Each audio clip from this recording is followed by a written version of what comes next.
మేము మాకెవ్వరితో మాకు అవసరం, మాకు ప్రజలతోనే సమాధానం. ప్రజల దగ్గరికే బోండా ఉమా ఏంటో ఈ సెంట్రల్ నియోజకవర్గంలో 2,75,000 మంది ఓటర్లో ప్రతి ఒక్క ఓటర్కి తెలుసు.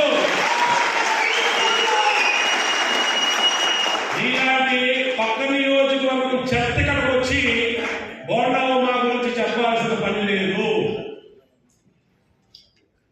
ఇక నీ ముఖ్యమంత్రి తీసుకున్నాం.